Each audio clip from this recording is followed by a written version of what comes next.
Can you lose Messi, Neymar, and Mbappe and somehow become a better team? Well, that's exactly what Paris Saint-Germain might have pulled off. So, what's behind this unexpected transformation? Let's break it down. I'm Talia Lazarus, and this is Football Footnotes. I'm very happy to present Messi as Paris Saint-Germain player.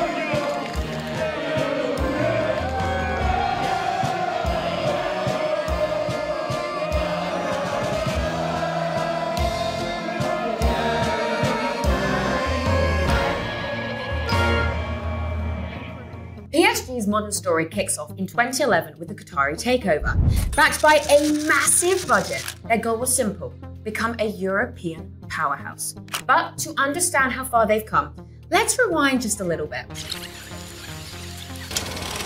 Founded in 1970, PSG is practically a baby compared to clubs like Real Madrid or Manchester United. It all started with a merger between Paris FC and Stade Saint-Germain. They climbed quickly, but internal drama saw them split just 2 years later. Paris FC, well, they got the backing. PSG, though, had to restart from the third tier. Still, it didn't take long for PSG to bounce right back. By 1974, they were back in Ligue 1 and playing at Parc des Princes, where they still are today.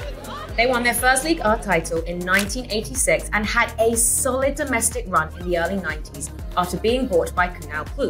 Sound familiar? Well, another ownership change, another financial boost. But success faded in the 2000s. Debts piled up, ownership changed hands again in 2006, and by 2008, they were flirting with relegation. Then came 2011, and the game completely changed. Qatar Sports Investments took over. Nasser Al-Khelaifi stepped in with a bold vision: make PSG a global brand. And they didn't waste time. Zlatan Ibrahimovic, Thiago Silva, David Beckham, Angel Di Maria, Edison Cavani. That's a pretty star-studded cast if you ask me. And then with Ancelotti and later Blanc at the helm, PSG dominated Ligue 1.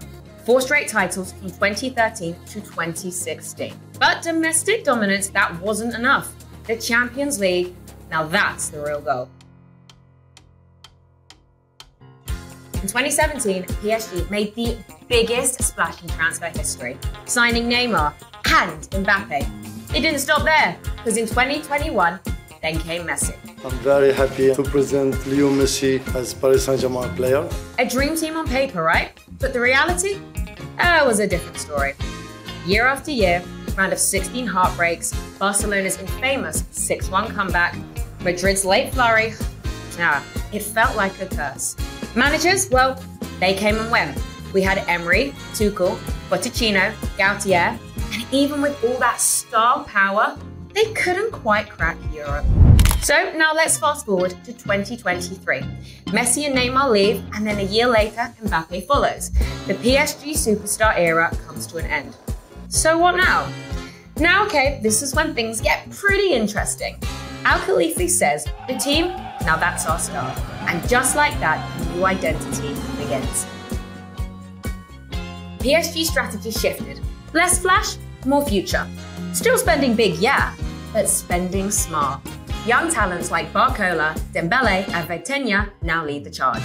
Luis Campos, one of Europe's most respected recruitment minds, is calling the shots behind the scenes. And on the touchline, we had Luis Enrique.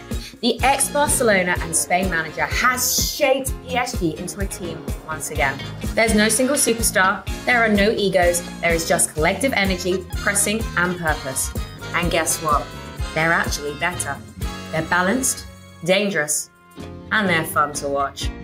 So, now the big question is, can this new look PSG finally conquer Europe?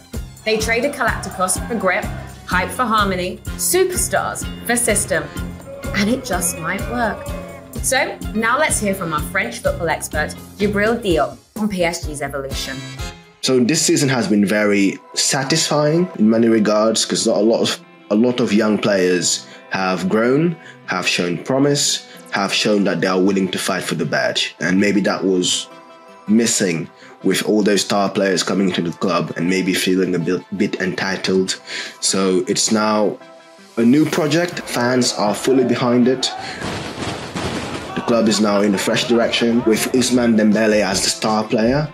but a star player who doesn't get privileges like was the case in the past, like with Ibrahimovic, with Mbappe, with Neymar. So now everyone is treated the same, everyone is going in the same direction, and that's why this season has been promising. They won the league convincingly with no defeats.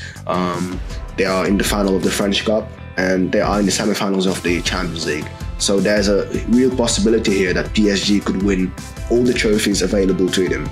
Luis Enrique has extended his contract, so that was a clear sign from the owners that we are trusting this man to carry our squad for the next years. And a lot of players in the squad have been extended as well, their contracts. And you have to remember, PSG is still a young club. They were founded in 1970.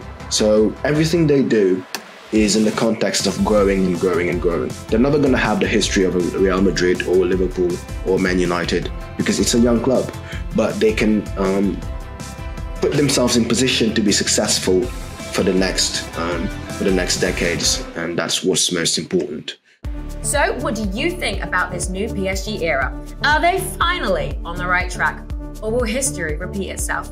Drop your thoughts in the comments, smash that like button, and subscribe for more episodes of Football Footnotes. I'm Talia Lazarus, and I'll see you next time.